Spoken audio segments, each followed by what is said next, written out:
The forest wasn't supposed to be this quiet. I held my daughter close, her tiny fingers clinging to my dress as we pushed through the thick underbrush. The last light of the sun was fading behind the tall trees, casting long shadows that twisted like ghosts across the ground. Every step felt heavier than the last, and every sound, the snap of a twig, the distant cry of something unseen, made my heart pound harder. "Mama, are we going to be okay?" she whispered. I swallowed the fear rising in my throat. "Of course we are, sweetheart," I said, though I wasn't sure I believed it myself. We had lost the trail hours ago. What started as a simple journey to my brother's ranch had turned into a nightmare. The wagon had broken near the edge of the forest, and with no choice but to continue on foot, I thought we could make it through before nightfall. I was wrong. And now, we weren't alone. A sound echoed behind us, low, deliberate, not an animal. Footsteps. I froze. My daughter tightened her grip on me, sensing the shift in my body. Slowly, I turned my head, my breath caught somewhere between panic and silence. They stepped out from the shadows like they had been waiting all along. 3 men, rough, unshaven with eyes that held no kindness. Bandits. "Well now," one of them said with a crooked grin, "look what wandered into our woods." My pulse thundered in my ears. I pulled my daughter closer, trying to shield her. "We don't have anything. Just let us go." The man laughed low and cruel. "Oh, I think you got something worth taking." The others spread out, slowly circling. I stepped back, my foot catching on a root, nearly falling. There was nowhere to run, nowhere to hide.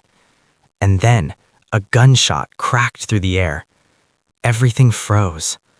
One of the men dropped instantly, hitting the ground with a dull thud. The other 2 spun around, confusion flashing across their faces. "Who?" one shouted. Another shot rang out. The second man fell. Silence swallowed the forest again.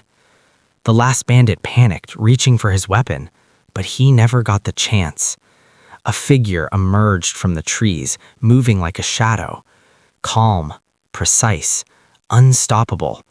The third man barely had time to raise his gun before it was knocked from his hand. A single swift movement, and he was on the ground, unconscious. Just like that, it was over. I stood there, trembling, unable to move, unable to speak. The stranger stepped forward. Tall, broad-shouldered, his coat worn from years of travel, his hat casting a shadow over sharp, watchful eyes. He didn't rush, didn't speak right away. He just looked at us. "You're not safe out here," he said finally, his voice low and steady. Something about the way he spoke, calm, certain, cut through the chaos in my chest. "Who are you?" I managed. He ignored the question, glancing at the fallen men before turning back to me. "Can you walk?" I nodded quickly. He looked down at my daughter, who clung tighter to me, her wide eyes filled with fear. "You'll need to follow me," he said. More of them could be nearby. I hesitated. He noticed.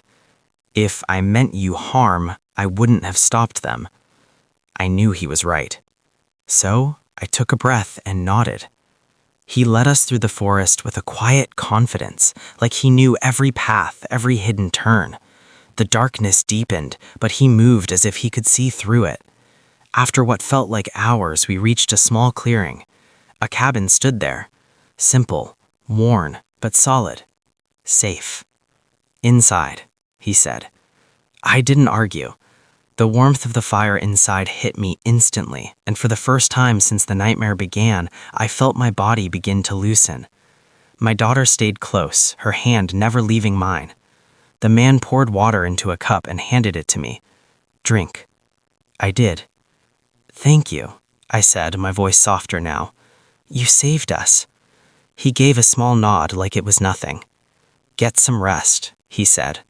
"You're safe here." Safe.